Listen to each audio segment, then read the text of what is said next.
Possession of Schedule 4, diazepam, forcible rape. Sentencing dates November 29th, 2000, September 13, 2002. Sentenced to a total of 35 years. Parole date August 11, 2021. Good time May 8th, 2033. Full term August 9th, 2036. Is this information correct, sir? Yes, ma'am. Thank you. Ms. Jackson. Good morning, Mr. Fuller. My name is Bonnie Jackson. You're looking straight up in the air. Can the camera be adjusted so you're not having to look straight up? Much better. All right, Mr. Fuller, my name is Bonnie Jackson. Your case has been assigned to me, so I'm going to start the questioning for the board. Mr. Fuller, how old are you? 5.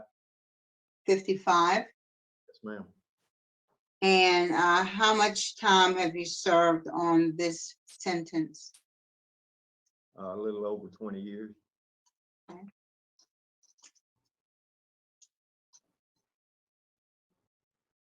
All right.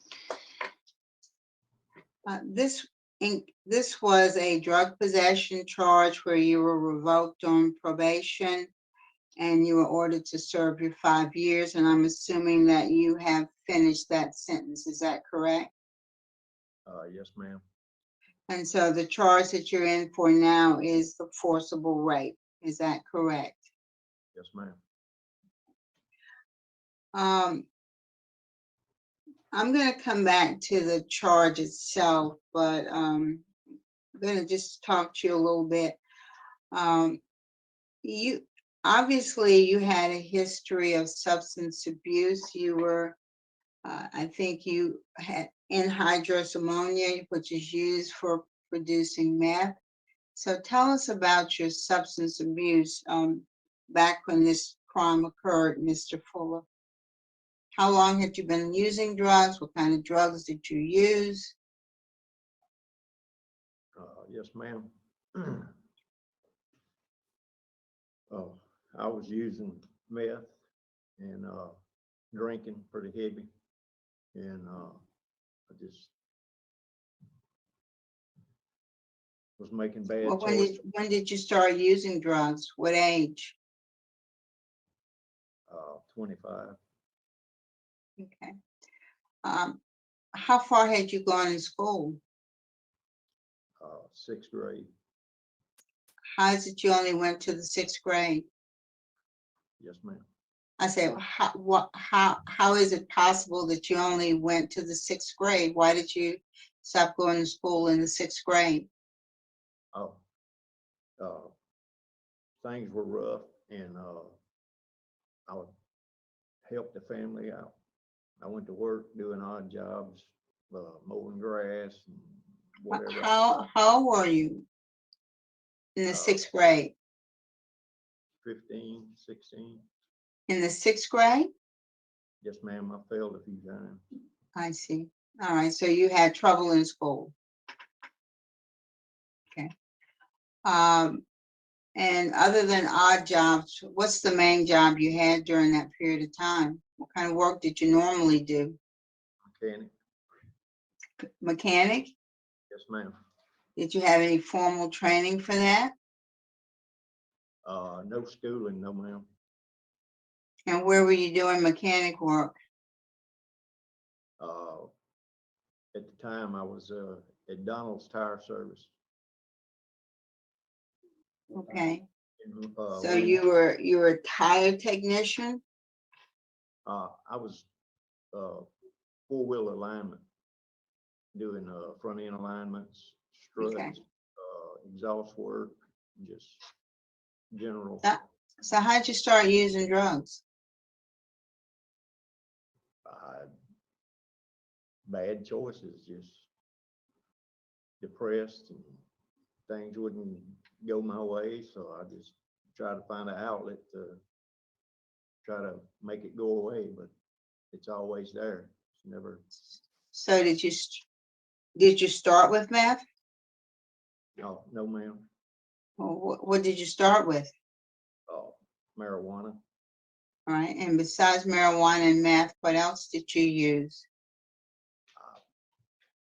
I was always scared of needles, so I didn't go any further than that. You know, it's just too many people. You see too many people OD on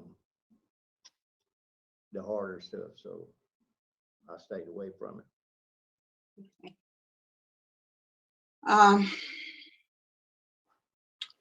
So you were about 35 or 36 when this crime occurred, is that correct? Yes, ma'am. How did you know the victim and her family? Her mother was my wife, and she was my stepdaughter. Were you all legally married or just living together? We were legally married in Orange, Texas. And how long had you all been married? Not long, just I think 2-3 years. Okay. The victim in this case was 9 years old. Yes, ma'am. Have you taken sex offender treatment? Yes, ma'am, I have. Okay, I don't need to see paperwork. I'm not interested in paper. Yes, ma'am. How many phases of sex offender treatment did you take? I completed 3. And what about the 4th phase? Due to my job, I would have to give up my job in the kitchen as a cook in order to participate in the class. So you chose not to do that. You chose your job over completing all 4 phases of sex offender treatment, pretty much. It was my understanding that the 4th phase was tutoring. Okay, but it's still part of the program. Yes, ma'am. Well, let's talk about the 3 phases that you did complete. Tell me something that you learned about yourself from taking that program. What did you learn about you that would explain how you could commit a rape of a 9-year-old girl? What did you learn about yourself? That I've made bad choices. Well, I understand that, Mr. Fuller. It's not a matter. The question is, what was it about you that attracted you to having sex with a little girl?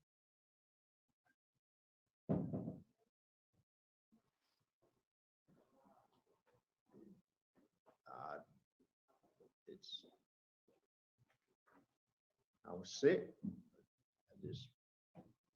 I don't know.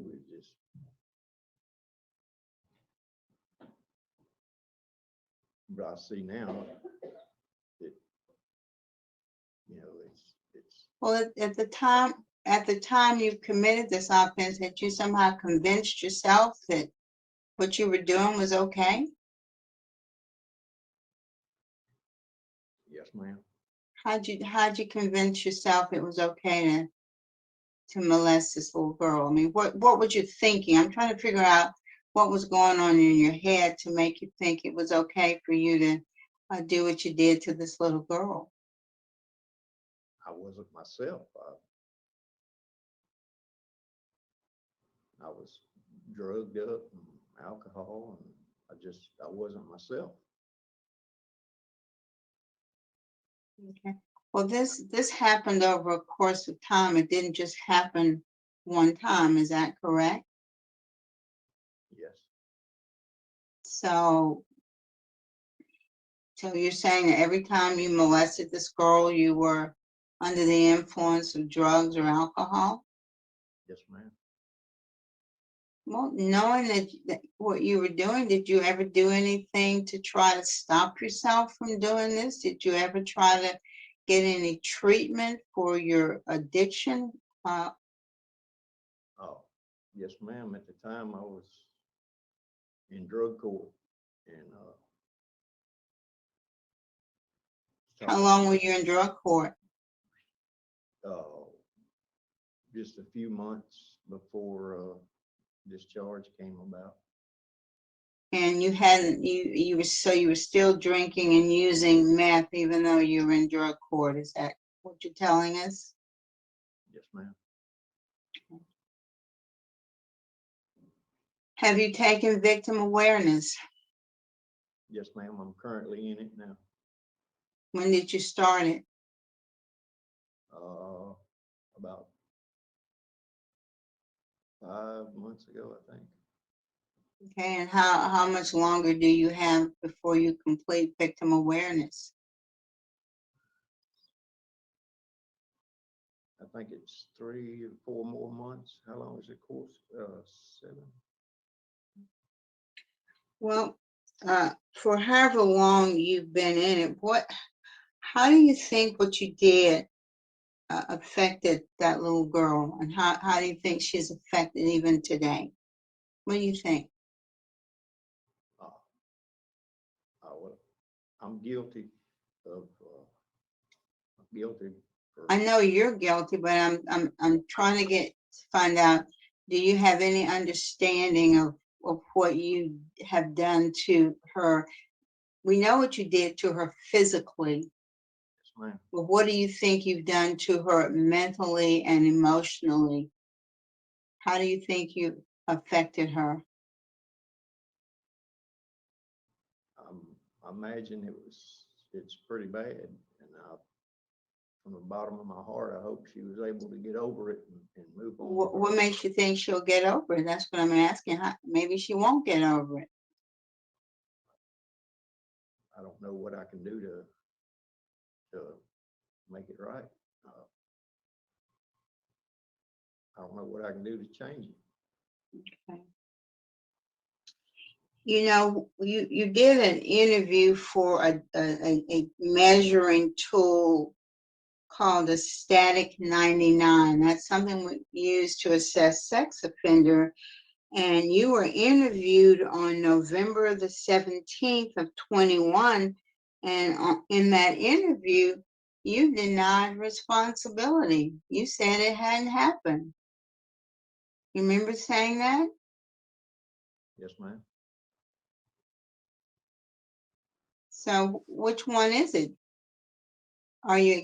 Did you do this, or I mean, why did you tell them that you didn't do this? And I was ashamed of what I've done. okay.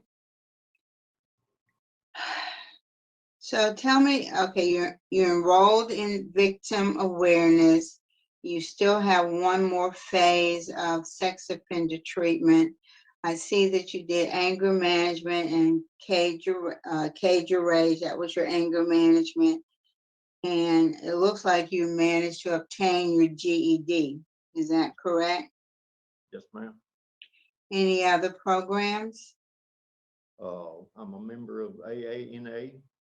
And how long have you been a part of AA and NA? Since 2013. Okay, how often do you attend those meetings? Every time they have one. I mean, how often is that? I'm not there, so I don't know. How often? We haven't been having it lately because we've been shut down because of the COVID pandemic. So have you had any meetings in the last 2 years? No, ma'am. And your job is in the kitchen? Yes, ma'am. And how long have you been in the kitchen? Since 2012. Okay.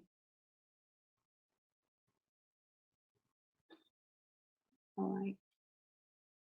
I see that you've only had one disciplinary write-up, and that was in 2018, and that was a 30W. Could you tell us what that was about? It was some leather goods that I made in a hobby shop, and we sent it out to have someone try to sell it. And there was some miscommunication with the person outside, and they sent the package, the goods back in an officer's chaplain's name, and when he was asked, he lost his mind. He couldn't explain the situation, and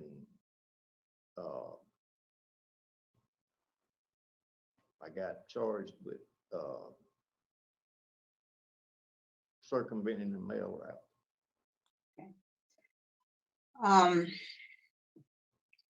If you were to be released, where would you go to live? As of yesterday, I was informed that the 3-1 exit program, I was approved for a whole housing in Washita Parish. All right. Where's your family? What's left of them is in Ravel. Now, Richmond. who's left in your family? I have 2 daughters and my brother up in Memphis. My mother and my 2 uncles passed away recently, so Sorry to hear that. not too many What people. kind of relationship do you have with your daughters? I talk to them every week. Did they know you were coming up for a hearing today? Yes, ma'am. Did they know that they could join in and make comments on your behalf if they wanted to? Yes, ma'am. I called them and let them know, gave them phone number to call, and told them what time that this would probably be starting, according to the paperwork that I had. Now, this transitional place that's approved you, that's obviously temporary. Yes, ma'am. So long-term, where would you live? Well, provided that I could get a job fast enough, I was gonna put a house on some property that the family owns in Richland Parish. You mean put a house on it? Trailer house. Take a long time for you to get enough money to get a down payment on a trailer.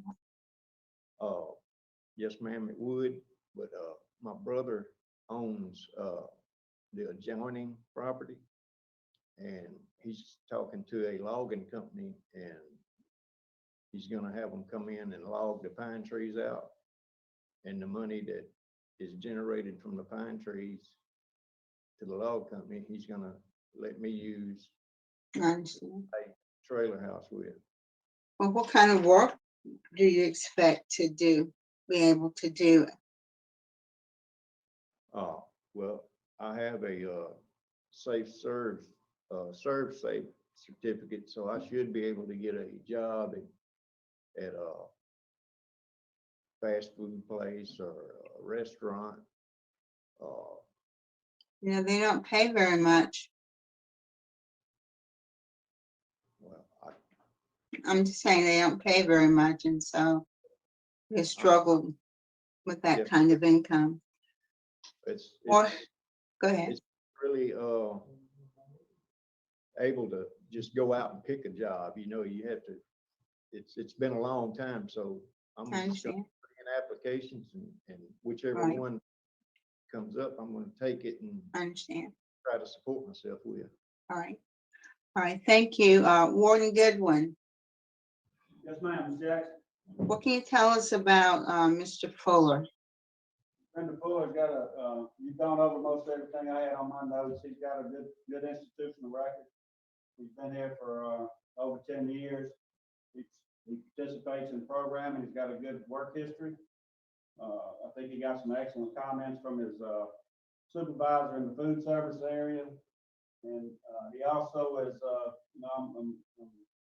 I'm proud of him for accomplishing his high school diploma while he was here, because that was difficult for him to do, but he worked hard and was able to get his GED.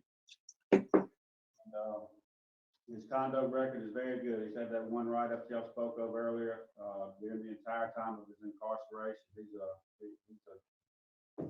He's not a problem offender. He does well, follows the rules of this institution. All right, thank you very much, Warden. Mr. Wise, that's all I have.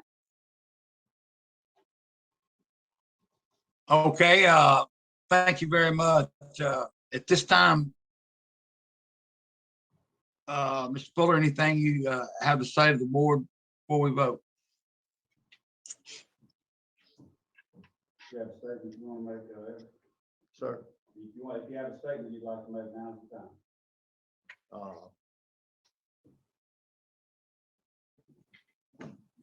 I plead guilty, take full responsibility for all of my actions. And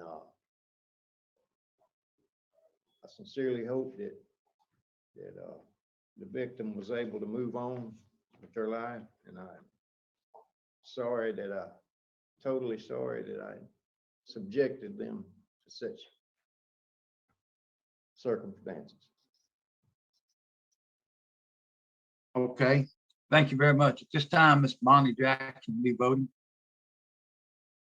All right, Mr. Fuller, first I want to commend you for getting your GED. I know that had to be a struggle for you since you'd only gone to the 6th grade. And you have a good disciplinary record. That's also good. But I am concerned that you have not completed all 4 phases of your sex offender treatment, and you have not completed victim awareness. And so I think it's important for you to have those things completed. Also, I'm concerned somewhat about your transition plan. You don't seem to you haven't acquired any marketable skills that would help you be able to support yourself and get that trailer that you'd like to have, because you're just not going to be able to do it on a fast food salary.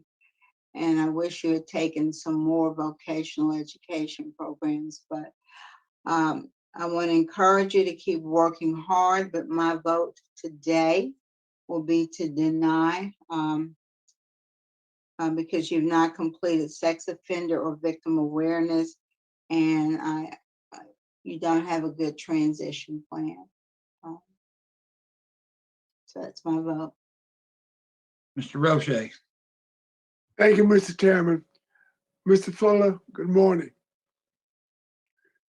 Mr. Fuller, based upon law enforcement opposition from the DA's office and the sentencing judge in your case, poor supervision history, you on supervision, we were put on supervision in year 2000 and you were revoked in 2002 because of this new felony offense. You need additional programs, and I'd like to see you complete the 4th phase of sex offender treatment. For those reasons, my vote is to deny your request.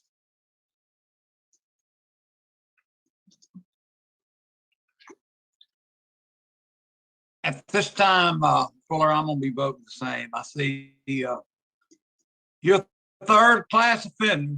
You need to finish all 4 phases of sex offender treatment. And I'm telling you to write back after you complete those. Okay? Yes, sir. All right, thank you very much. Is Mr. Warden? Yes, sir. Yes, sir, I'm Sit here. down there. I need to see you one more time. All right. When's your last day? Today.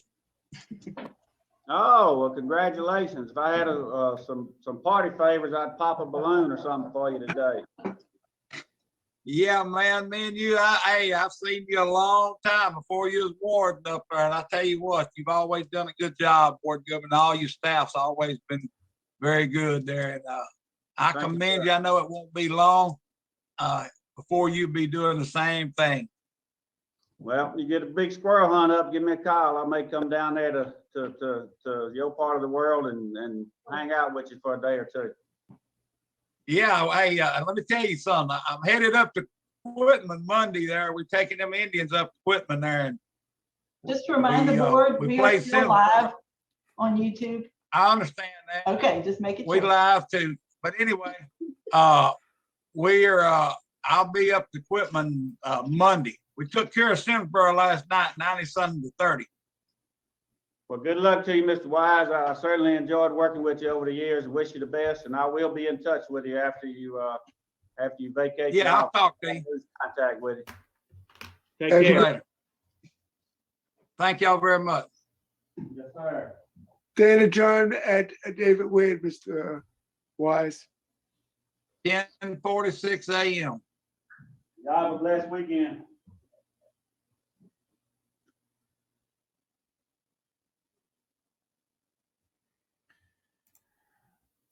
We'll do another hearing after this. I'm not sure if Jim Wise realized that he was still on the record. Miss Jackson, I thought, seemed a little bit annoyed by that. So this is good to know that because I'm not a fan of Mr. Jim Wise.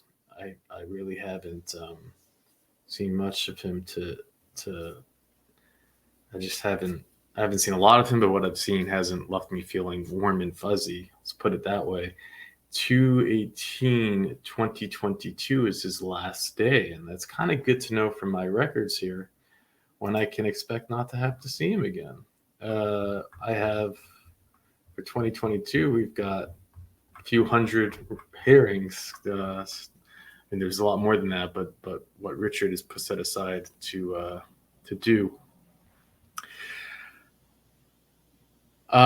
He was, if I'm not mistaken, I see a lot of people put in the comment section, is he related at all to Miss Wise? The answer is no, they are not related.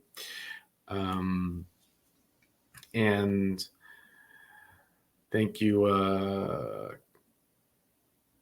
K June, our subby, for confirming that the other day.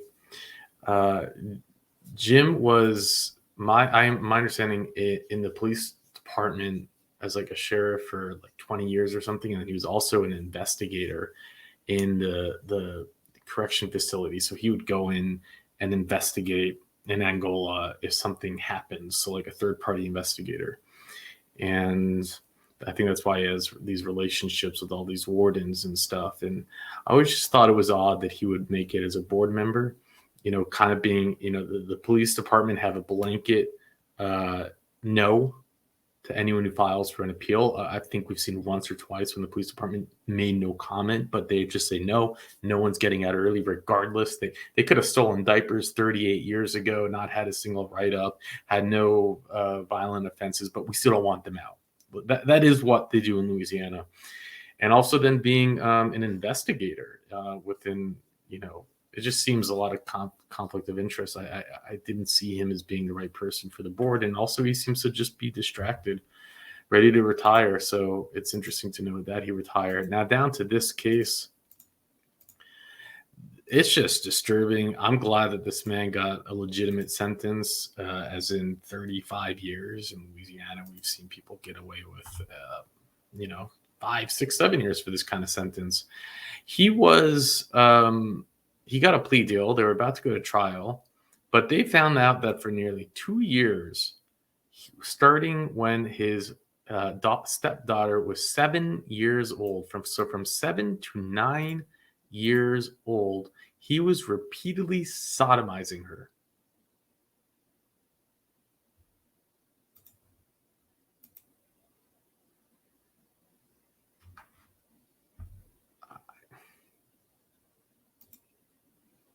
You can't make it up. It was so bad that they wanted to seek the unalive penalty, which is allowed in this case because of the aggravating circumstances. And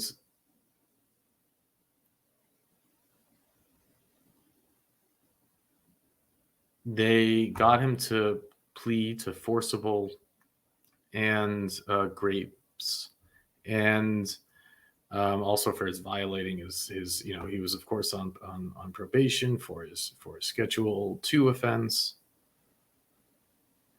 and they sentenced him to 30 years of hard labor. And they also revoked his 5-year probated sentence, and that's why it's 35 years. And it was to be served consecutively. Then, of course, he on December 17th, they filed a motion to withdraw his guilty plea. I guess he didn't. To withdraw a brief motion, the court notified defendant he could file a brief appeal.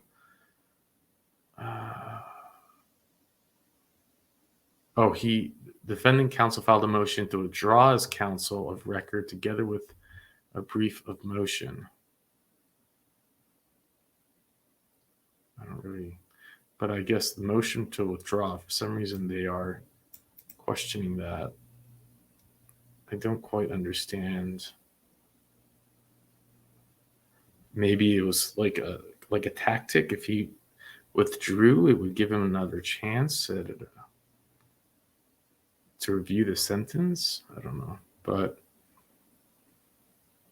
motion to withdraw is granted, and the defense conviction sentence are affirmed. Oh, I mean, I don't really understand this exactly. The attorney filed a motion to withdraw, but the sentence was confirmed. Anyways, he's 57 years old, which is quite surprising. And also what's, I guess, upsetting about that is he will get out on his full time in 2036. So he will be 67, and then I guess he'll be 70 years old if he serves every single day of his sentence. And 70 years old is still plenty of young to do plenty of damage. But I suppose we just continue to kick the ball down the road and hope that he doesn't get out any earlier. It's just nuts. And his final words: I hope my victim has moved on. I'm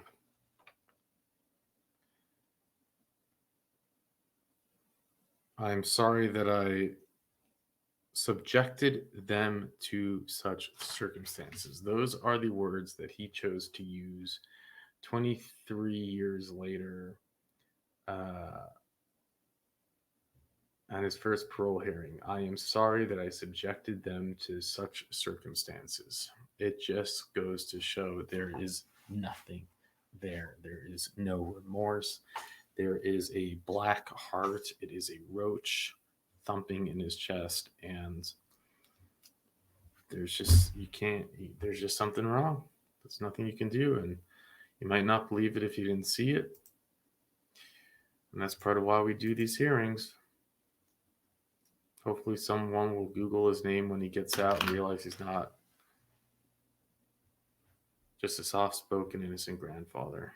Maybe someone will be protected. But let's do another hearing. Bad. So I'm warning you ahead of time. Oh. Would the offender please introduce yourself for the record, stating your name and DOC number? You can take your mask off and hold on one second. Pardon me real quick. I have an appointment to get to. I want to tell you, I'm going to have Assistant Warden Smith sit in for me. It's the last hearing we got. I'm going to step out and let y'all finish. Thank y'all for everything. I want to tell Mr. Wise, thank you for everything you've done throughout the years. And we'll be in touch. Thank you, Ms. Jackson and Mr. Roche. Hey, are you? All right, you can tell him what to do. You can say his name. Okay. You go ahead and say your name, DOC.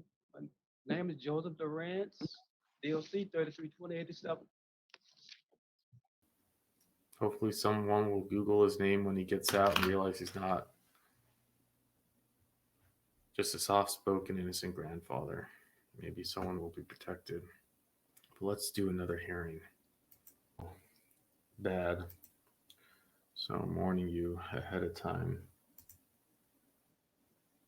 Oh, Would the offender please introduce yourself for the record, stating your name, sir? Date of birth, November 23rd, 1964. Classified as a second felony offender. Offense, forcible rape. Amended from aggravated rape. Sentencing date, July 19, 1999. Sentenced to a total of 40 years. Parole date, August 1st, 2021. Good time, not eligible. Full term, November 7th, 2038. Is this information correct, sir? No, ma'am. What's not correct? What is not correct? Oh, everything's correct. I'm sorry. I'm just kind of nervous. Ms. Jackson,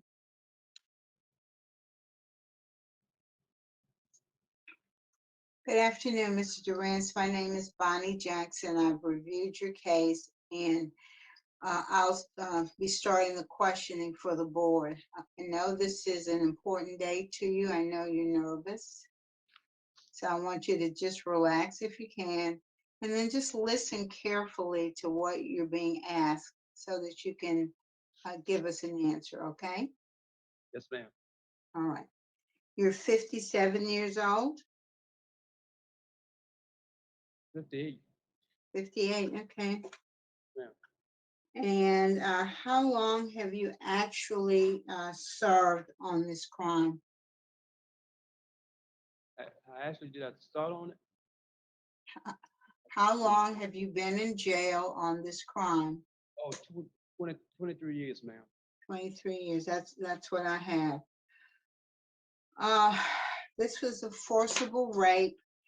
I think it happened at a nursing home. Is that correct? Yes, ma'am. And the victim was 68 years old.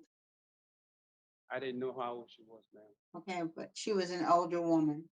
Yes, ma'am. Tell us what happened? What caused you to commit this offense? I was drunk, ma'am. I was drunk and I didn't know exactly what I was doing. Well, how did you get in the nursing home? She had let me in. Why would she let you in? I knocked on the door and she let me in. You knocked on the door to her room or to the facility?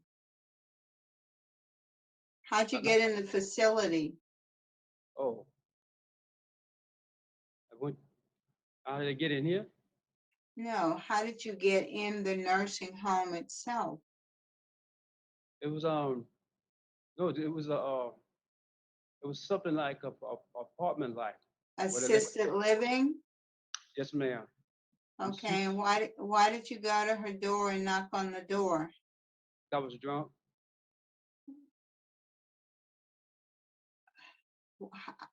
Okay.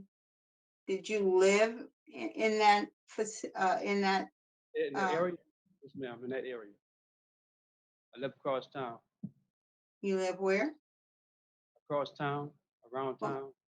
Okay, but that's not the same area. Well, I was almost not too far from my house. All right, Mr. Durant. I see you only went to the 6th grade. Yes, ma'am. Why do you have learning disabilities? Were you unable to finish school? No, ma'am. Well, no, ma'am, what? I wasn't able to finish school because I dropped out. Why did you drop out? Well, I guess I was just wild at them times, ma'am. Well, how old were you when you were in the 6th grade? I don't know how long I guess I was like about 14, maybe about 14, 15. In the sixth grade? Yes, ma'am. Had you been diagnosed with any kind of learning disability? Were you in special education classes or regular classes? Special ed. Okay. And Did you ever try to work on getting your GED while you tried. were, you tried? I tried here, but my grade was too low, so they kicked me out of school. All right, so you were struggling and you couldn't do the work. Yes, ma'am. Okay. You have a job at the prison? I have a little job, yes, ma'am. What's your job? That's the name is a place you sit and watch TV for people that don't have jobs. But it's Fill in. CLN. Thank you, ma'am. CLN. Okay, I'm not sure what that is, but we'll go on. I see you completed sex offender treatment. Yes, ma'am. How were you able to complete it? I had help. Somebody helped you, okay. Yes, ma'am. Tell me what you learned in sex offender treatment. Well, I learned to be very responsible myself on around other people, and I learned to be nice to people, and to not to treat people wrong or bad.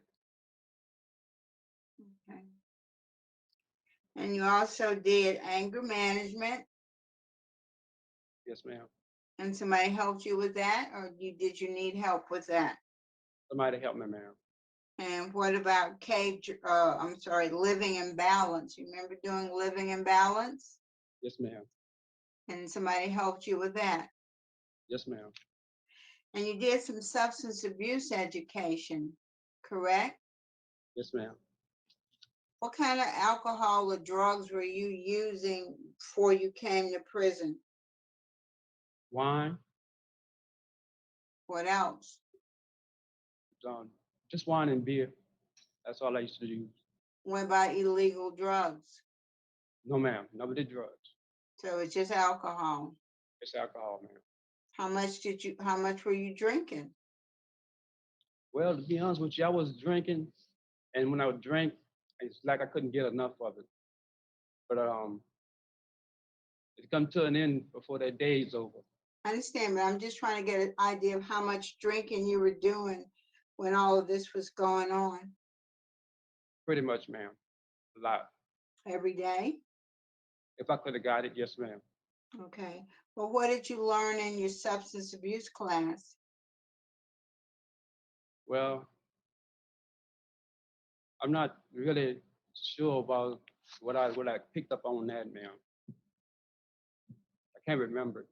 Okay, I understand, but I mean, what happens if you get out and you still want to drink? Well, I believe that I'm not going to drink anymore, ma'am. I don't put it to the side Well, now. everybody thinks that, but my question is, what did you learn that might help you not drink anymore? Well, I learned that drinking is not for me. Drinking is real bad towards me, and I found out that it's one of my problems, my major problems. So I know me and drinking would never meet again. Okay. I see you were a hospice volunteer. Yes, ma'am. Tell me how long you've been a hospice volunteer, About 6 years. and why did you become a hospice volunteer? Because I love working with people. I love working with old people. Okay. And what do you do as a hospice volunteer? I go in, I sit and read the Bible to them. I help to wipe them down if they need it wiped down. Just for anything that they really need, I put my hands in on it. Again, you enjoy doing that? Yes, ma'am. Okay. Where's your family, Mr. Joseph? I got my mom and all died since I've been in the Sure. system. But I got a sister in Bertrandville. I got a sister in Napoleonville. Did they know you were having a hearing today? No, ma'am. Are you in contact with him? No, ma'am. Have you seen or talked to him over the last 23 years? I used to see him in hunts. Since I've been here, I haven't seen him or heard from him. Okay, and how long you been at DCI? 6 years. Okay. Well, if you were to be released, Mr. Joseph, where do you plan to live? Well, I put in for a halfway house. Okay, but I take it you haven't heard back from that, correct? Right. And even if you got in a halfway house, you know you can't stay there forever. So what would be your plan after you had to leave the halfway house? Well, I will be working, so I'll be able to rent me a little apartment out or something. What kind of work do you think you can do? Well, I can wash the dishes in restaurants. I can butter tables. There's other work out there I can do too, but my main work is in restaurants.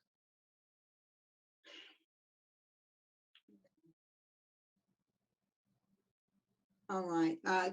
Is it Warden Smith? Yes, ma'am. Can you look at his record, or if you know anything about him personally, what can you tell us about Mr. Joseph? Joseph's been at DCI since 2011, so he's been here for quite some time. He's only had one write-up, and it was a low court write-up, and that was back in 2016. He currently has a duty status, so he's limited on the limited duty crew. So he doesn't have a job per se every day. We do show that he participated in school, but was dropped due to lack of progress. Okay. All right. Well, thank you. Thank you, Mr. Joseph, for talking to me. And that's all I have. Yes, ma'am.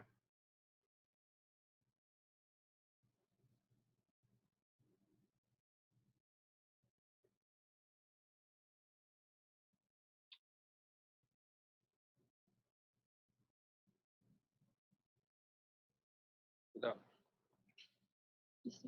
that's it? Mr. Wise, you're muted. They're gonna ask some more questions. Okay. Okay, I couldn't get it unmuted. I kept hitting on it, but anyway, no other question. Anything you'd like to say to the board before we vote, sir?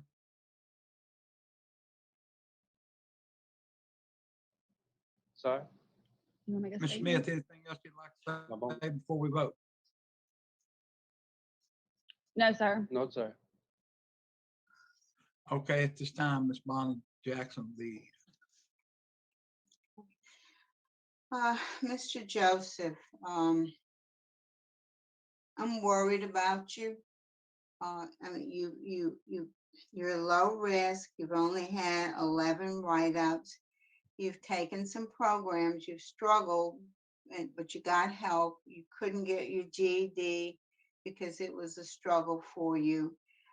You don't have any real family support. You don't have any real place to live, and you don't really have a job lined up. And I'm just afraid that if you got out, you would pretty much be homeless. You just don't have what you need to be able to transition to the outside. So my vote today is going to be to deny you, but I'm going to suggest that you get with the prison transition team to help you put some things in place, because right now you don't have a place to live and you don't have a place to work. And I just don't think you're equipped to be out on your own at this point. You need more family support, people who are going to help you. Otherwise, you're just not going to make it. I'm going to encourage you just to work with the transition team to see if you can get some things in place, okay? Yes, ma'am. All right. My vote today is to deny. I do have the Lord in my life, God, I got him in my life, and I pray that he would bless your heart too, ma'am, for being so Thank nice. you. Thank you. Mr. Roche?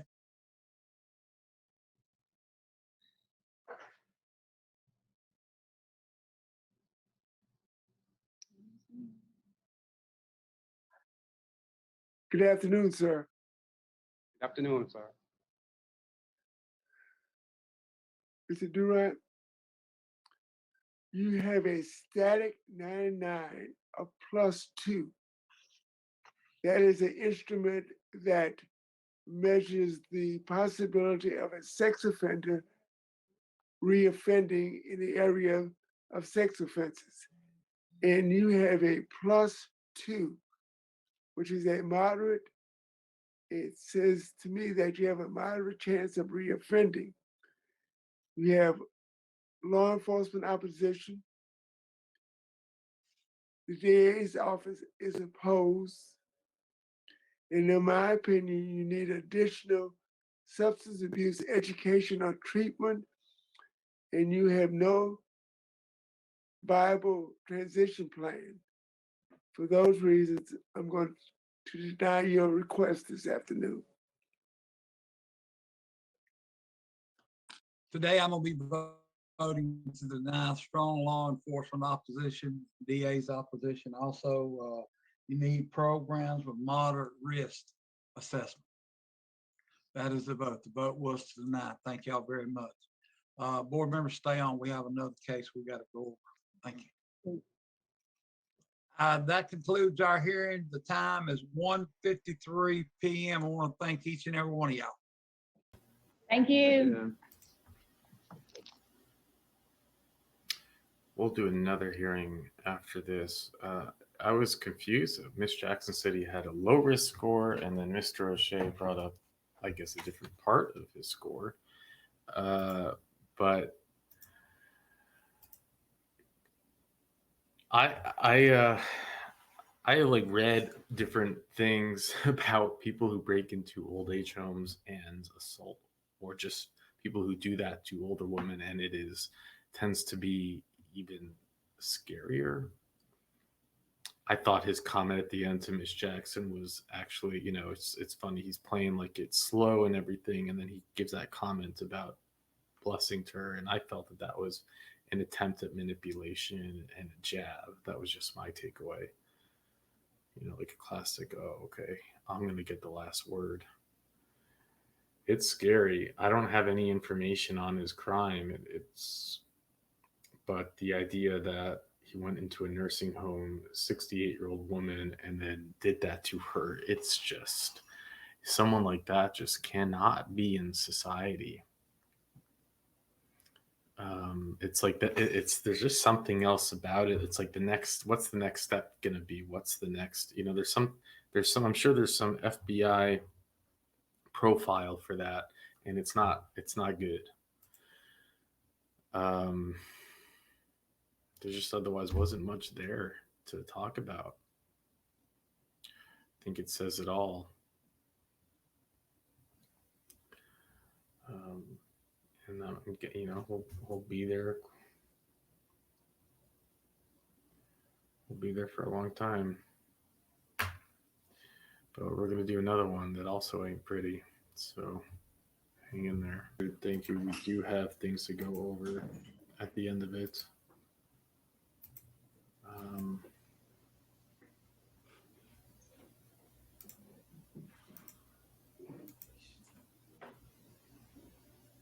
Actually, not a lot. How are you feeling, Mr. Bradley?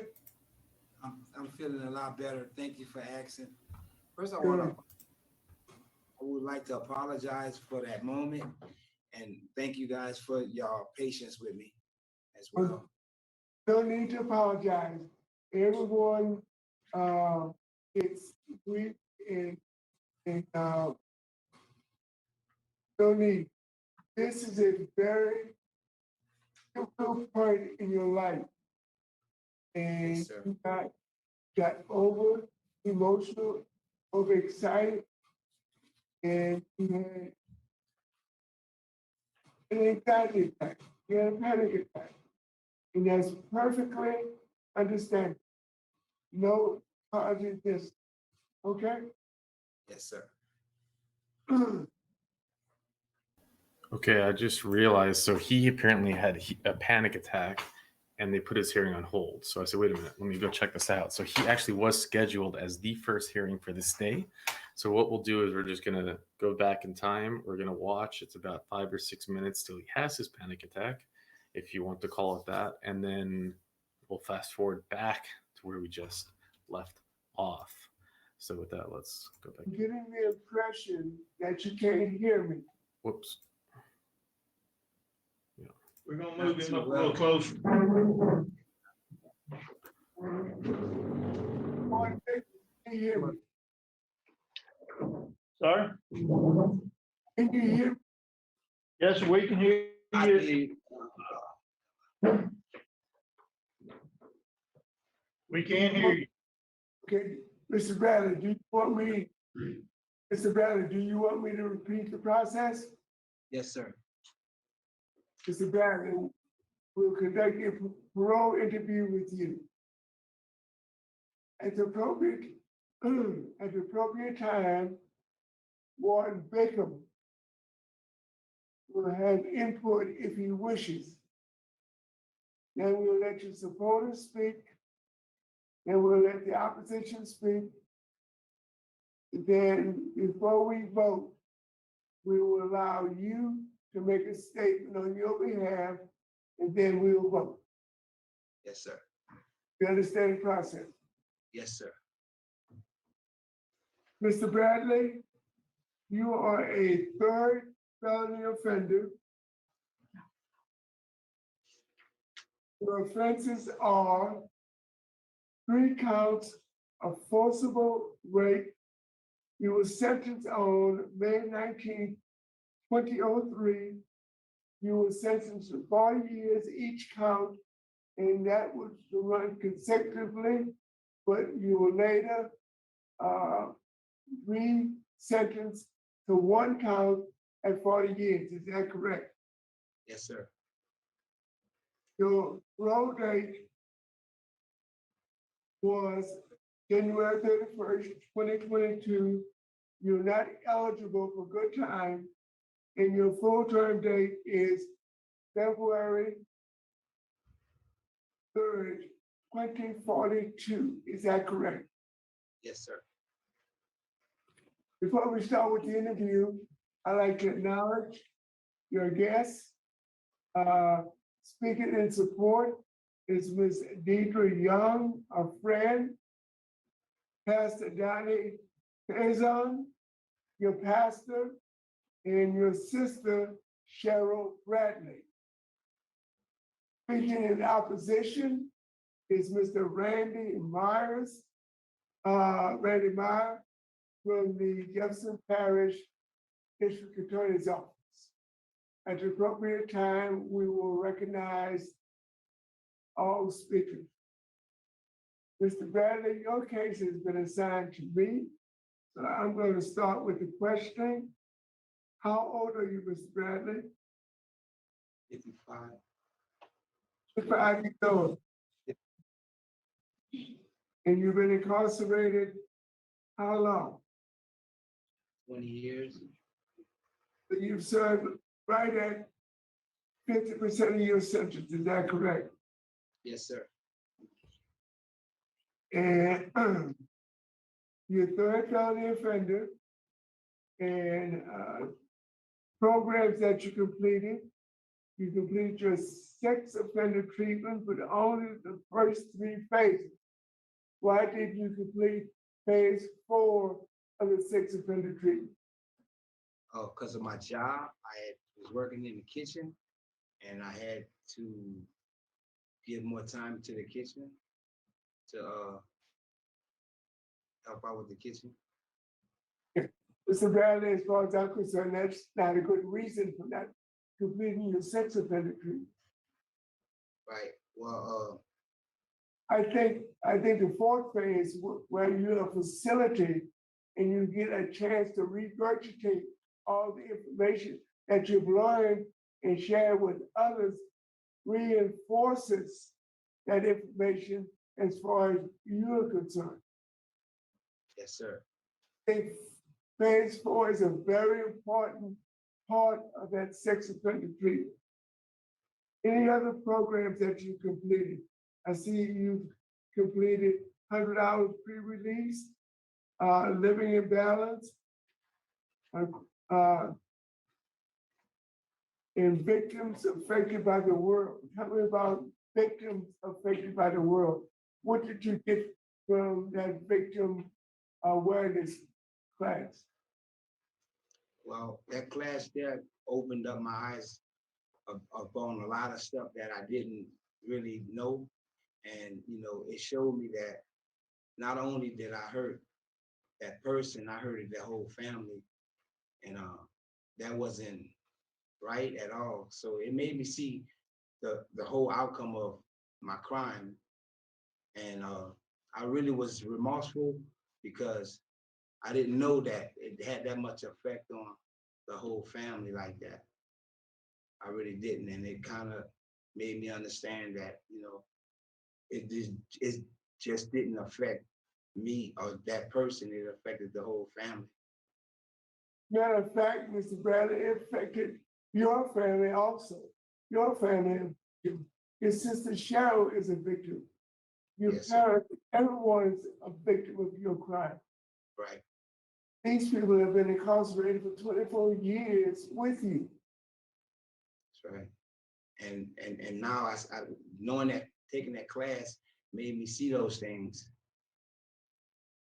Now, any other classes that you completed that you would like to mention? Anger management, it showed me that instead of reacting, I need to think before I, react on anything. And, it showed me that I know I'm a better person, but I have to think before I react on anything. When did you take anger management? Excuse me? When did you complete anger management? When did I complete it? Yes. I completed it in December. December I can't exactly remember the date. Number 21. 2021? Yes, sir. Okay. Okay.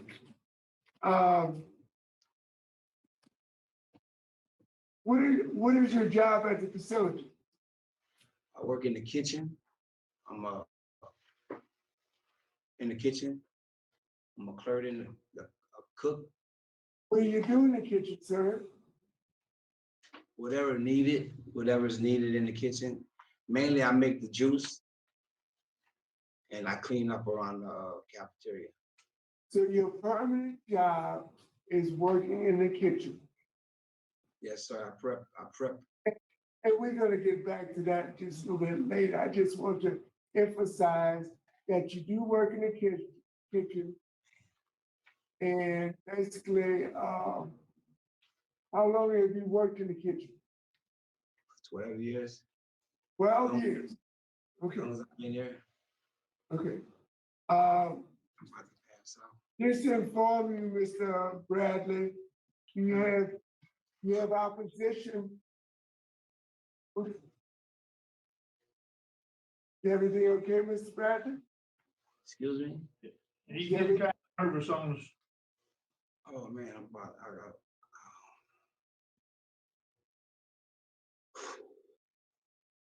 He said, Take a deep breath, Mr. Bradley.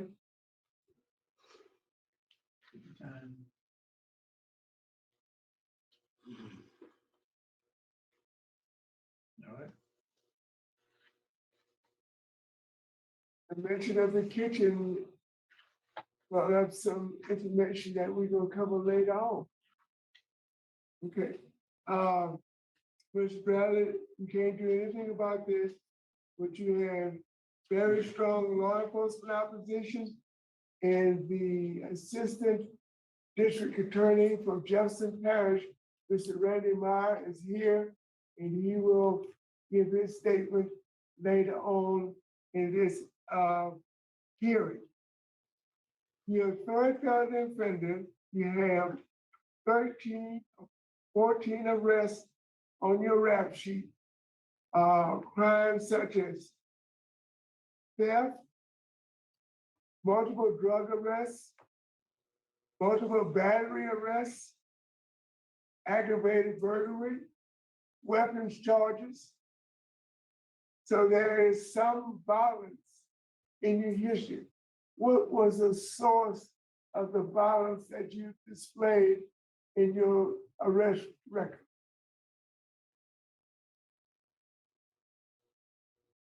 Yeah, I'm so dizzy right now. I can't even hardly think about nothing. I'm so nervous.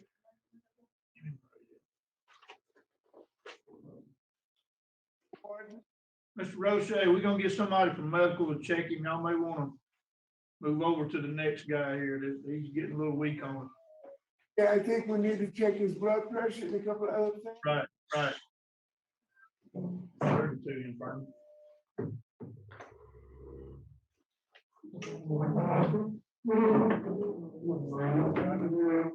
Chill out.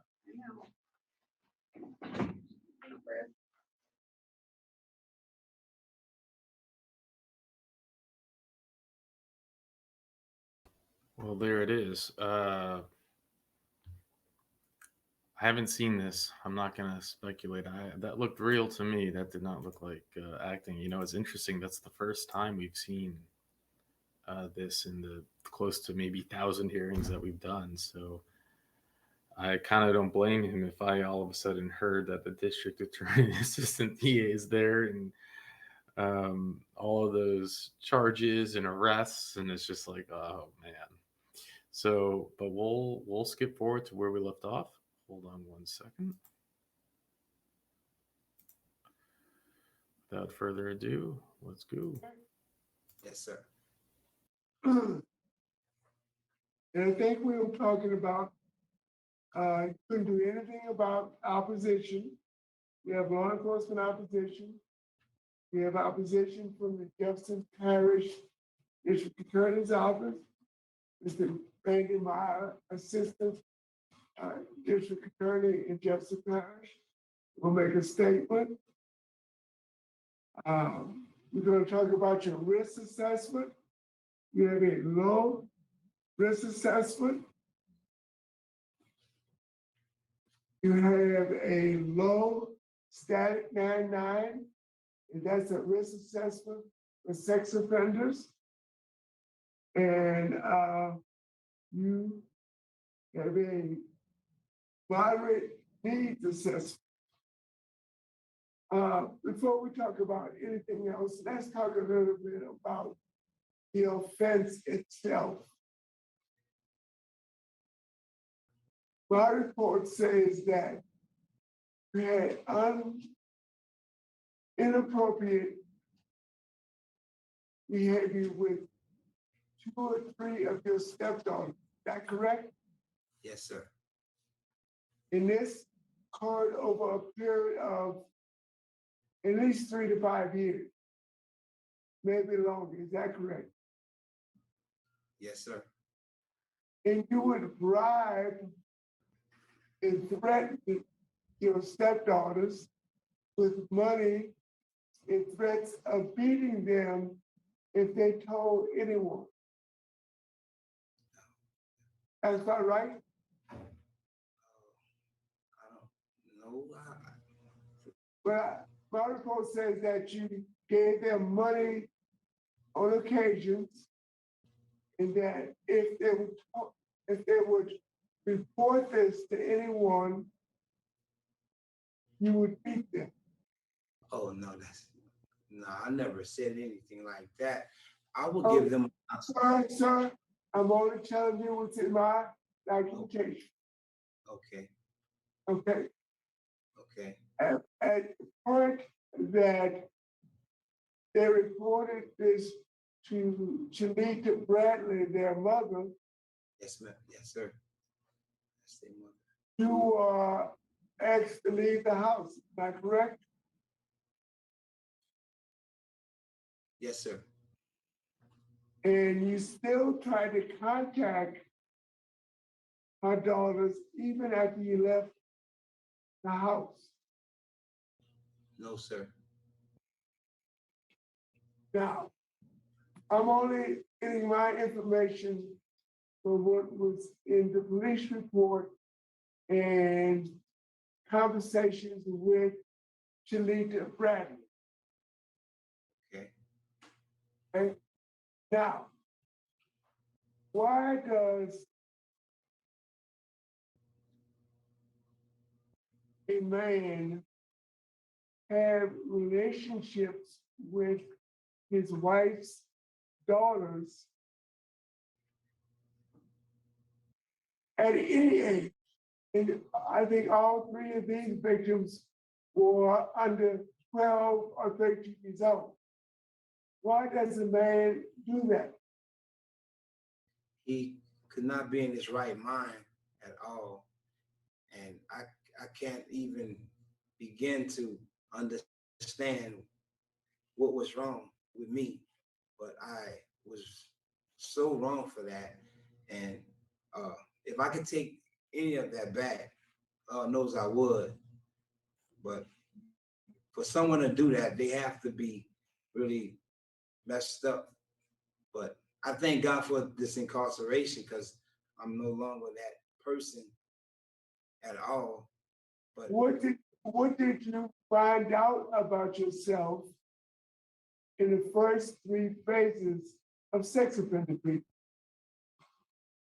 well, I learned that I had a problem, and I was able to identify it after a while, because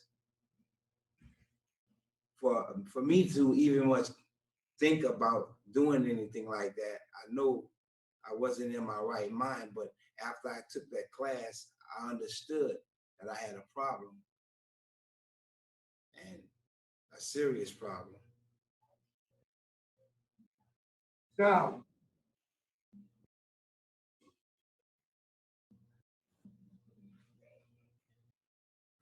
completed the 3rd phase of sex offender sometime around 2010, 2011, 2012. Is that correct? Yes, sir. And you had an opportunity to take the 4th phase, but you thought the work in the kitchen was more important than finishing sex offender treatment. Is that correct? Well, what happened was I would go in to facilitate periodically, and once I finished the 4 phases, I was in school and I was working, but I would go in there from time to time to facilitate. But I wish I would have just stayed in that class, because I know I could have made a difference in somebody else's life too, you know. But Mr. Bradley, I think you should have stayed in too, yes, sir. because between the years 2017 and 2019, you had 9 Class B disciplinary write-ups. 2 of those write-ups were for aggravated sex offense. A 21E and a 21F. Also, in 2016, you had another 21E. You also had a 30C and a 30W. Prohibitive behavior. What was a 30C for, Mr. Bradley? The 30C was for me participating in something sexual. I thought so. Yes, sir. And after all that happened, I understood that the class that I was taking, that sexual class, it was good for me. And I wish I would have stayed in there and facilitated, because not only would Bradley, you said after you finished sex offender treatment in 2010, you understood. Excuse me? Earlier on in this interview, you said you really understood what you did and what effects it had after you finished sex offender treatment. But then you go on in 2016, 2017, 2018, and 2019, aggravated sex offense. Right. I believe that I wasn't fully equipped to just understand what I was doing to myself, and it was wrong. But I'm no longer that person. I don't even think about stuff like that anymore because Mr. Bradley, I'm also concerned about your interview with a mental health specialist on the statements that you made, and Ms. Jackson will get into that part of the interview later on. And that interview was done, I think, maybe in 2021, 22. So it was done this year. And there's some disturbing statements that you made during that interview. Ms. Jackson will cover that later on in this interview. Okay. Ms. Bradley, you also had an intoxication right up between 2017 and 2019. What was that about? Well, that was a different medication that they had just put me on. They had came to find out that it wasn't an intoxication. It was just, they had changed my medicine. And I had a bad reaction to it and I passed out. Okay, but you did get a write-up. Yes, sir, they did roll me up, but they did roll me up for it. Were you found guilty? Yes, sir, I was found guilty. You've had 35 plus write-ups and over 20 years in incarceration. And your write-ups are very serious. You've had sex offenses before 2016. And then you had one in 2016 and 2 or 3, 2017, 2018, 2019. I don't think your sex offender treatment is enough. I think you need to revisit sex offender treatment, especially you need to complete phase 4. Because you still have a problem. And that problem manifests itself in your write-ups for aggravated sex offenses. Now,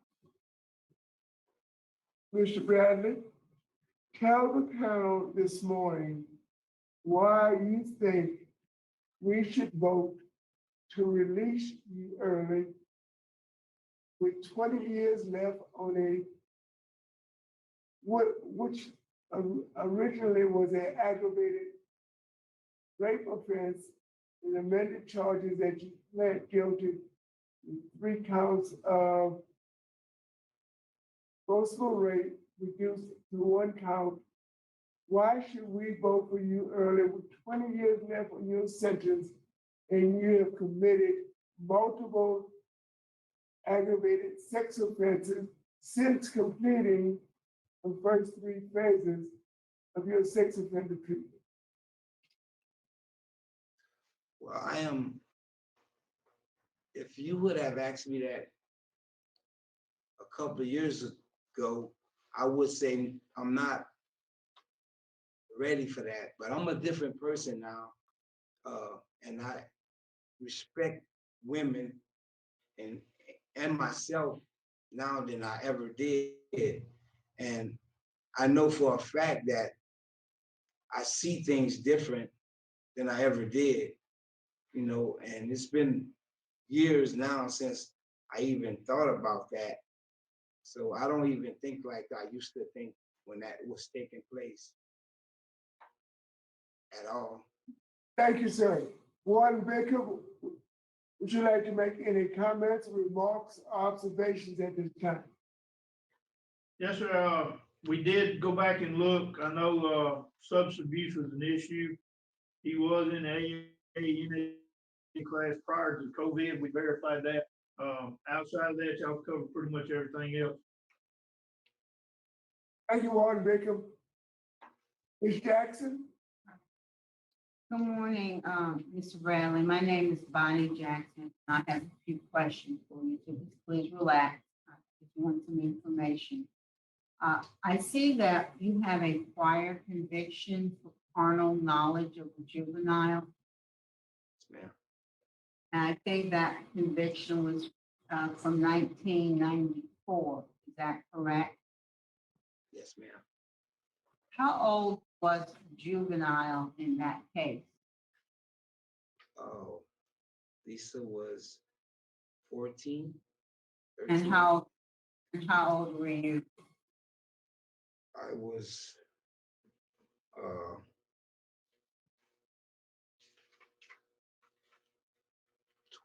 28, 30, about 30.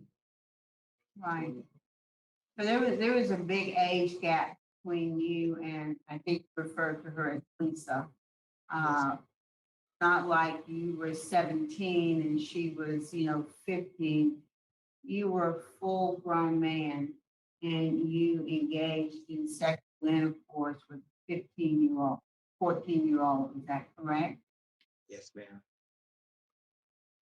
And then fast forwarding, in this particular case, there were 3 victims, not just the one that you discussed when the sex offender panel interviewed you. There were 3 victims, is that correct? Yes, ma'am. And they were all really little girls when this started, is that correct? Yes, ma'am. I mean, they should have been playing with dolls and toys and not having sexual intercourse with a grown man. So true. Yes, ma'am. All right. Now, you said that after taking victim awareness, you understood the harm you caused. Would you have this board believe that it took taking victim awareness to know, for you to know that you were destroying these babies' lives by having sexual intercourse with them? No, ma'am. I'm not saying that I didn't understand. I'm saying that I had a problem then far as understanding that. Why? Why would you have a problem at, you were what, maybe 34, 35 when you were having sex with these babies? Well, when I was young, I'm not saying that is why, but I was molested as well. And I don't have an excuse for what I did, because like I said, I did do that and I was wrong. And no, I was wrong. I was really wrong, but I can't understand even why it even happened, really.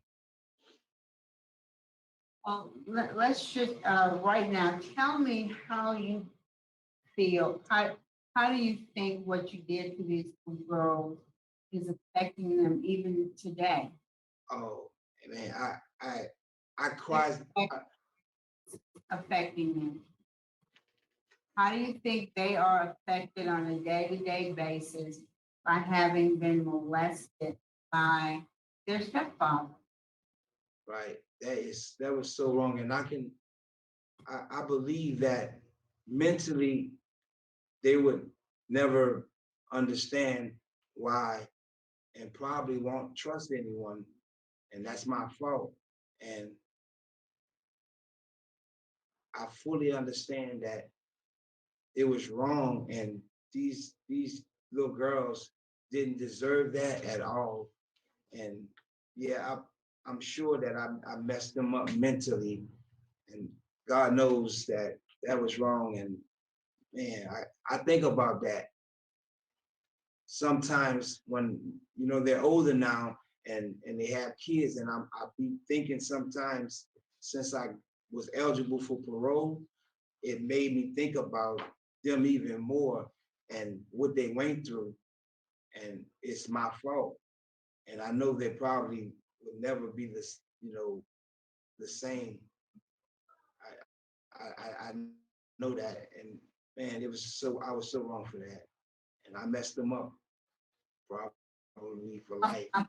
I'm glad to hear you owning responsibility today.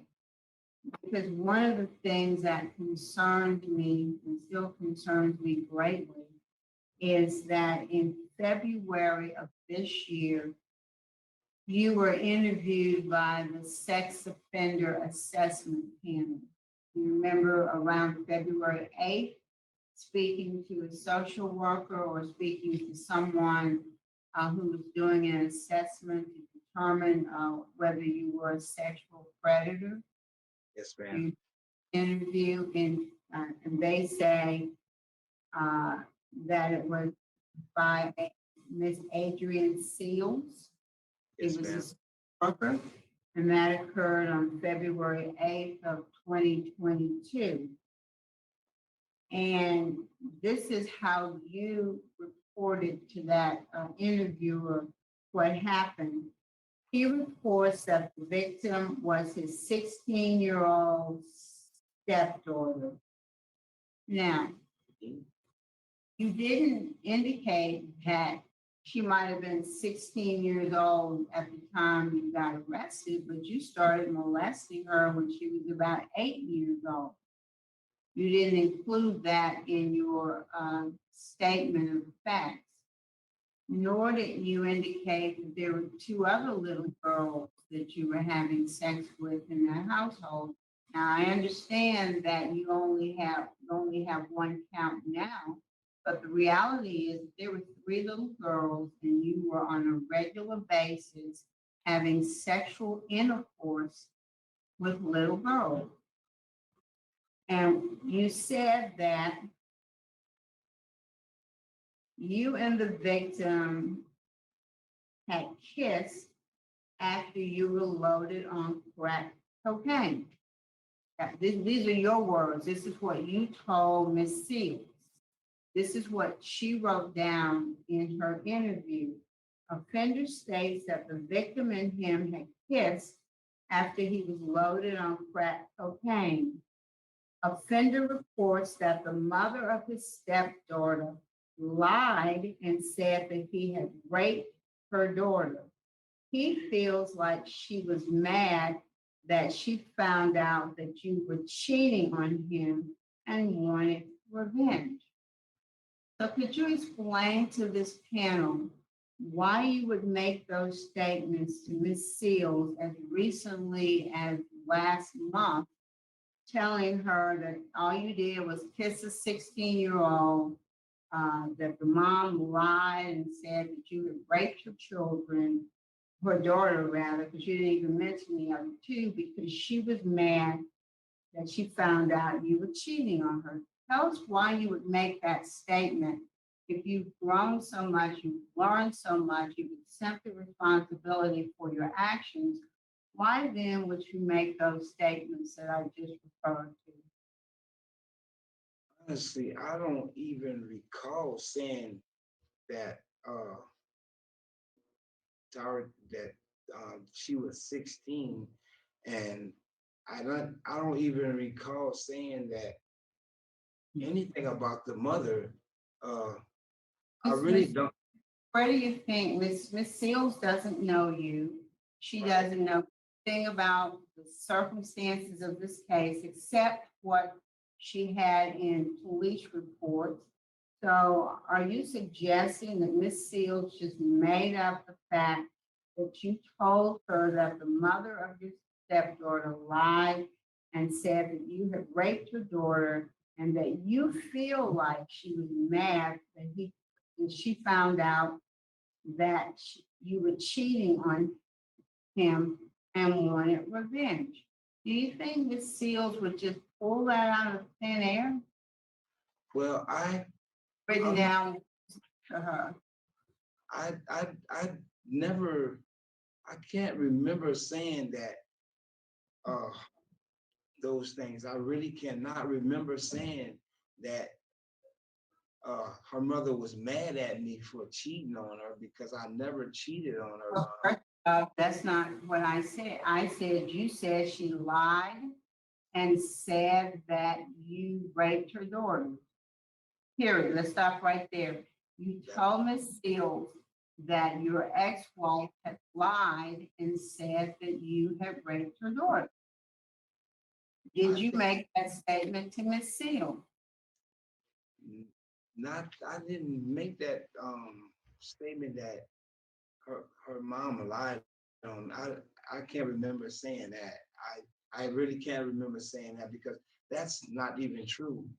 Well, again, my question is, I don't know whether it's true or not. If you would have sex with her 3 daughters, you would cheat on her too. But the point is, in February of 2008, when you had the opportunity to talk about this crime, what you was say that you just kissed a 16-year-old and her mom was mad because you were cheating on her, and so she lied and said that you had raped her daughters because she wanted revenge. That was the statement that we have from Ms. Seal. Okay. That didn't even happen with her daughter, with my wife, me saying that she was mad at me. I can't remember saying those things at all. But if it's on the record and that's what she said, then that's what you see on there. But that didn't happen like that at all. You didn't make those statements to Ms. Seal. Not like that. I didn't say anything about cheating on my wife, and that was why I kissed her and that stuff. I don't recall saying any of that, ma'am. Well, again, all I can do, Mr. Bradley, is go on the record. Yes, ma'am.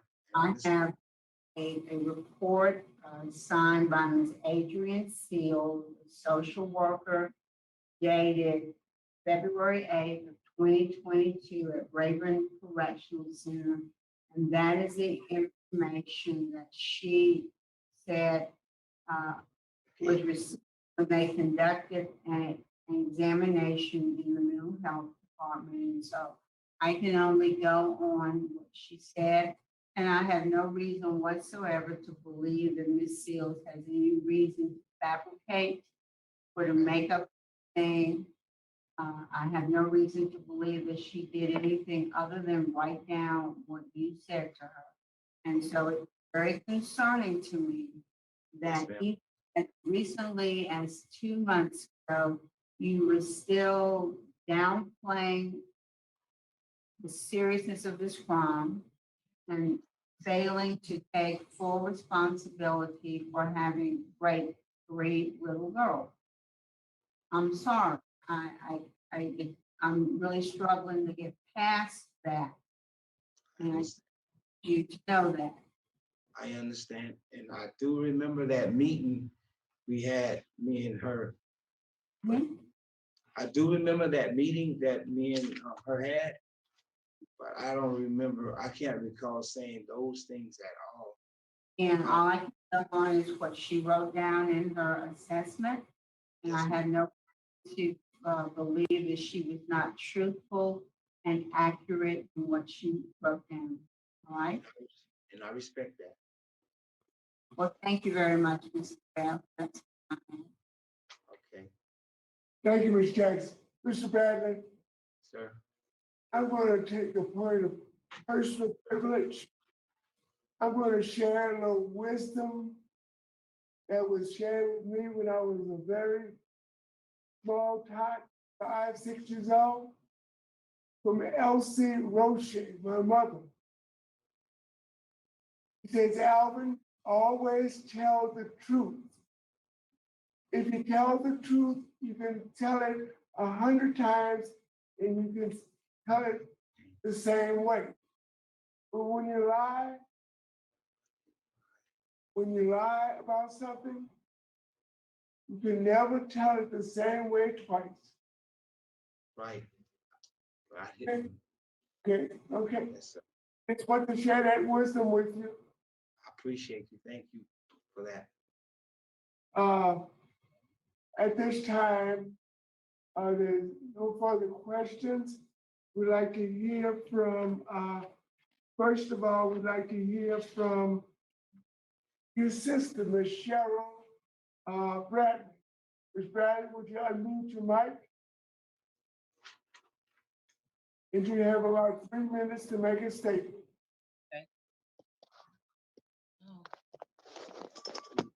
Dear honorable members of the board, the parole board, my name is Cheryl Bradley. I'm Leonard's sister, whom he will be living with if granted parole. My heart goes out to his victim and their family. But how to move forward from this horrible situation is to be the support my brother needs and help him move forward constantly and spiritually rehabilitation. Sincerely, Cheryl. Thanks. Thank you, Ms. Bradley. We appreciate your presence this morning and support of your brother. I would like to hear from Reverend Donnie Faison. Reverend? Yes, how you doing? I think thank God for this opportunity to speak on his behalf. I just pray what you say about the wisdom part. I just pray that that he be honest. I pray that y'all grant him opportunity to come back into society. I just pray for that for him, that he get closer to God. That's all I have to say. Thank you, Reverend. At this time, we'd like to hear from a friend, Ms. Deidre Young. Dear honorable members of the parole board, my name is Deidre Young, and I'm writing this letter to express support for Leonard Bradley, who's eligible for parole on today. I've known him over 40 years. He will have my full support if granted parole. In his last 12 years of incarceration, we rekindled our friendship through in-person contact visits, emailing letters, and phone calls. I invested time in Leonard because he stated to me he repeatedly wanted to give up and didn't deserve to live. But I assured him that second chances do exist. He has acknowledged to me his horrible crime he committed and is sincerely remorseful about the pain and suffering it's brought to his victim's life and his family. I encouraged him the only way to get past this is through continuous prayers for his victims. If released, Leonard already has a support system transitioned in society. He has a place to reside, a guaranteed job position with American Safety based out of Belle Chase, Louisiana. On his behalf, I have also reached out to the First 72 Plus program, which is a nonprofit organization that assists released inmates with their reentry into society by providing them with therapy, transportation, clothing, and community acceptance if needed upon request. Leonard will also be in spiritual fellowship constantly with his pastor at Greater Destiny Outreach. His family is also pleading for his release so they can assist him mentally and physically. And in conclusion, incarceration has redefined Leonard. He has promised himself, me, and his family he has no desire to reoffend, knowing he cannot identify with the person he was back in 2002 when committing these crimes while on drugs. He just wants another chance to redeem himself. And based on the relationship and bond we've constructed over the past 12 years, I'm strongly convinced with the resources he have in place, he will make a positive impact in society. And that's with the help of family, supporters, friends, parishioners, etc. Sincerely, Deidre. Thank you, Ms. Young. Thank you to all the supporters. At this time, we'd like to hear from Assistant District Attorney from Jefferson Parish, Mr. Randy Miles.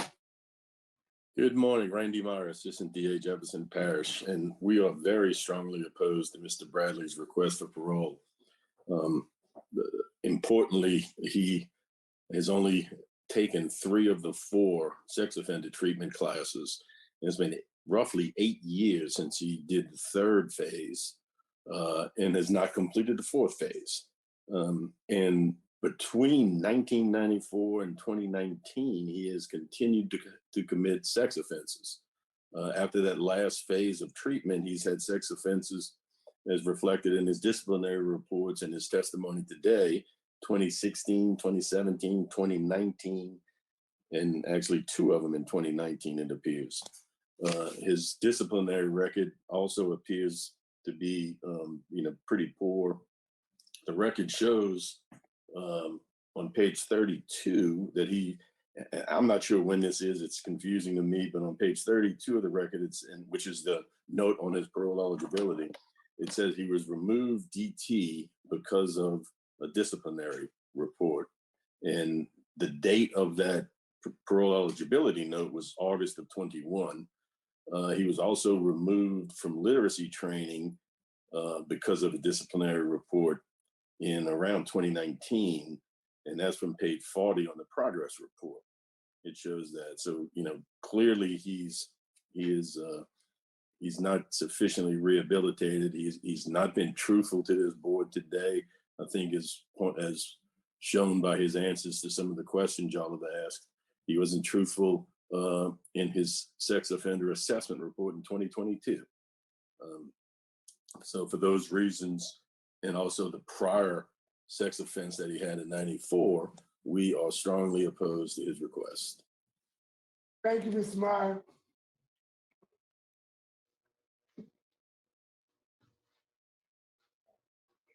Mr. Bradley, would you like a closing statement? Well, I want to thank you all for giving me this opportunity. And I plan to do better. And hopefully, with the strength of my family and God's wisdom, I'll be a better person and sooner than later.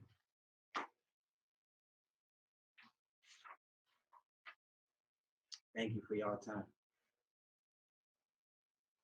Mr. Bradley. Is the panel ready to vote? Mr. Bradley, I'm going to vote first because your case was assigned to me. Mr. Bradley, based upon the 4 disciplinary record of multiple aggravated sex offenses, after the first 3 phases of your sex offender treatment, you have a high needs assessment and you need additional programs. You have opposition from the district attorney's office and also opposition from law enforcement. For these reasons, I'm going to deny your request this morning. Mrs. Renata. Thank you, Mr. Chairman. Mr. Bradley, I am pleased to see that you do have some support here today who have spoken on your behalf. However, I still think you have some work to do. And I think you understand that based on our conversation. So based on your conduct history, particularly the sex offenses, which are concerning to me, you have a high needs assessment. My vote today is to deny. So take some more classes, complete the sex offender treatment, stay right up free, reapply when you're eligible to do so. Good luck. Thank you, Mr. Renata. Ms. Jackson. All right, Mr. Bradley, I've already expressed my concerns to you. So you pretty much know what my vote is, but I do think that there will come a time in the future where you might get a different outcome, but you've got a lot to do to work on yourself and start with being honest with yourself so that you can be honest with us. It troubled me that you made those statements to the social worker, and it troubled me that you continue to get write-ups for sex offenses. So that tells me that there's some more work that you need to do. I hope you'll commit yourself to doing that work. I hope you will, commit yourself not to get any other write-ups. You will have another opportunity, and when you come back, maybe the outcome will be different. But today, I don't think you're ready. I don't think you're ready. So my vote today, for the same reasons as my panel members, is deny your request today. Encourage you to keep working on yourself and reapply when you're out. So good luck to you, Mr. Bradley. Mr. Bradley, Sir. you know exactly why you got the decision you got today. So you need to go back and do a reevaluation of yourself. You need to think about what you did, the effects of what you did, and you need to remember the little wisdom I departed. It's always good to tell the truth, exactly the way it happened. I'm talking, Mr. Bradley. I'm only trying to give you some motivation so you can go back and reevaluate yourself. So next time you are eligible for parole, you know exactly what to do. We know most of the answers already. Before we start this hearing, we want to know how you will respond to the questions. When you respond in a truthful manner, it shows that you have started and maybe completed your rehabilitation. Because the first part of rehabilitation is to take full responsibility for your actions and tell the panel exactly what happened, and you'll be okay next time. Take the programs, complete the sex offender treatment, stay disciplinary free, and maybe next time you'll have a different outcome. Today's outcome, you have received 3 votes to deny your request. Your request has been denied. You have a good day. Thank you. Warden Bickham? Yes, sir. That completes our business at the Rayburn Correctional Center in Angie, Louisiana. Thank you for your assistance as always. And you have a good day. And the time is 10:21 a.m.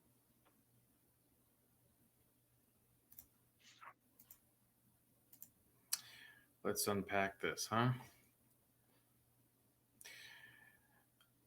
Always love seeing Randy Meyer, our assistant DA. He shows up to everything in his parish, but it makes such a difference. It's interesting how he runs through it like, well, he needs to finish more programs, and this guy's actually he's I know it's I find myself so often saying he's one of the more dangerous we've seen here, but it's very rare to see someone a roach with write-ups, and he's got sex offense write-ups, and I don't know if we know exactly what that means. Does that mean that he forced himself on another inmate, or does it mean that he's doing something that else publicly or in front of a guard or something that gets in the write-up? I don't know. But I mean, this is just a depiction of someone who needs to be locked up forever, and they mention maybe you'll get a chance at parole one day.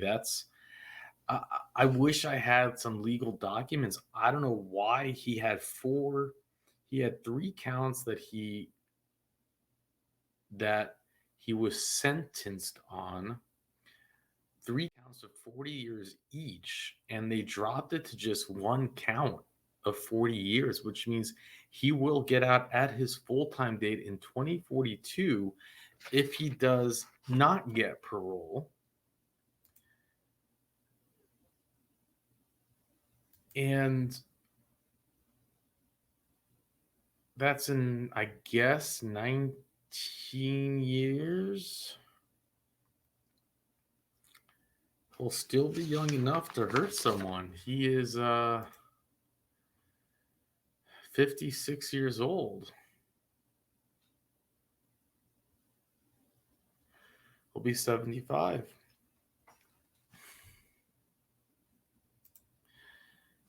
I mean, he has this history of, I mean, this was his second conviction. That means he was caught. So he was first caught, as they mention,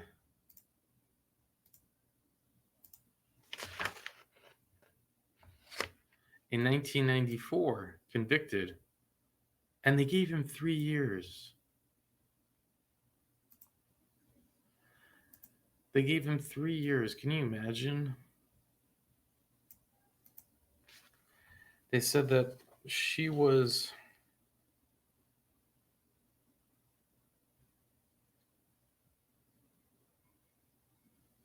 14 when he was in his 30s. 14.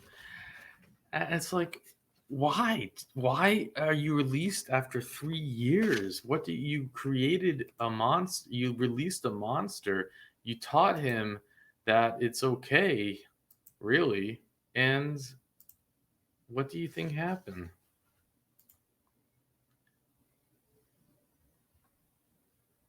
He marries this woman. I mean, it wasn't that long after. Think about this. I know it's a long time now, but he's released in 97.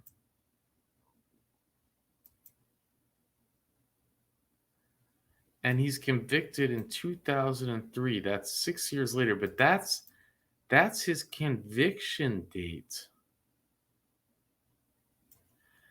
He was doing it for years before he was convicted.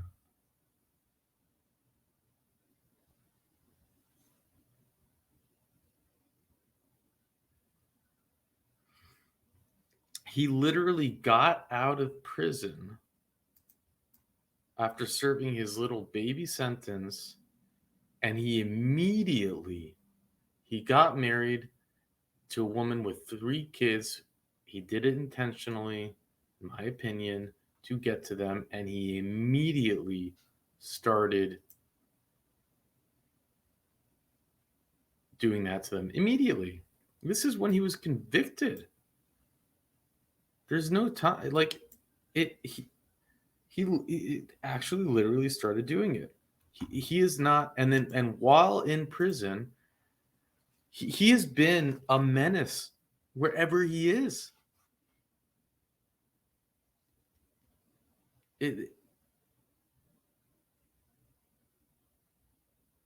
Maybe he was manipulating the board when he said he can breathe. He all of a sudden realized, oh my gosh, I'm like, what am I need to actually think about how I'm going to handle this more. Let me pretend I'm having a problem. I'm starting to take that approach.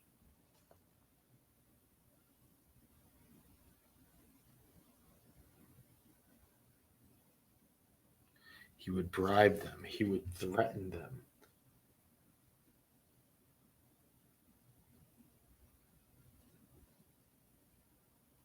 Then he has that dumb story. I like how Miss Jackson called him out on it.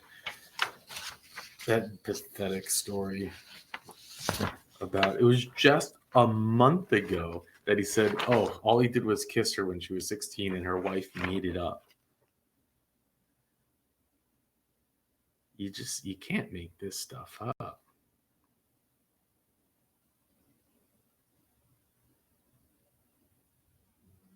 I like what Mr. O'Shea said, his mic drop moment. I'll share words of wisdom with you. When I was 6 years old, back in 1842, Miss Roche would say, Alvin, always tell the truth. And that was great. It's like a relief that he actually got a 40-year sentence. It is, and it's a relief that he wasn't granted parole. And one might say, well, what if he had had a better interview? What if he had, found a way to better manipulate the board? What would have happened? What if the DA didn't show up and he just did it a little bit better? That's that we've seen hearings that I think play out that way too. I think but the next time he might, but we'll have this on record. We'll look back at it. If we see him come up again, what we do is we'll go check out the previous hearing so we can call it out. But we've been here for almost 2 hours. We've seen just the most awful cases, and it takes a toll on us, but it's important that we do it. It's important that the world sees this, that we hold everyone accountable. When we have Randy Meyer show up, thank you, Randy. That's great. But you might not believe it if you didn't see it. With that, I'll let you go.